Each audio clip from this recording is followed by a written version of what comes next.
पूजा मोरे यांनी अनेक दिवसांपासून मराठा आंदोलनासाठी त्या ठिकाणी सक्रिय सहभाग घेतला होता।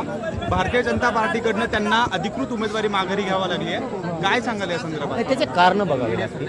मला आत्ताच करण भाऊच्या माध्यमातून ते भाषणातूनच कळालं आहे, आधी मलाही माहीत नव्हतं। आपल्याला त्याचे कारणं पूर्ण घ्यावं लागतील आणि त्यांच्यावर अन्याय जर झाला असेल तर हे मात्र मग योग्य नाही, परंतु त्याच्यावरती पूर्ण बघायच्या अगोदर मी स्टेटमेंट देणं योग्य नाही। मी बघतो कशामुळं झालंय, काय घडलंय। त्यांचे जुने काही व्हिडिओ समोर आणलेले होते, त्या ठिकाणी राज्याचे मुख्यमंत्री देवेंद्र फडणवीस यांच्या विरोधात काही भाष्य केलेलं असेल, या संदर्भात काही त्यांनी व्हिडिओ त्या मागच्या काळामधले जे होते ते समोर आणल्यानंतर हा संपूर्ण निर्णय घेतल्याचं सांगितलं जात आहे। आपण आता हे तुमच्या माध्यमातून करण भाऊच्या माध्यमातून आहे, ज्यावेळेस मी बघतो की अन्याय झाला आहे आणि जुने व्हिडिओचा जर हे संबंध आत्ता जोडत असतील तर हे 100% मग चुकीचं आहे। जर असं असेल तर जुने व्हिडिओ म्हणजे सामाजिक क्षेत्रात काम करीत असताना त्या पद्धतीचं बोलावंच लागतं तरच न्याय मिळतो, नसता न्याय मिळत नाही ना, न्याय मिळतच नाही ना।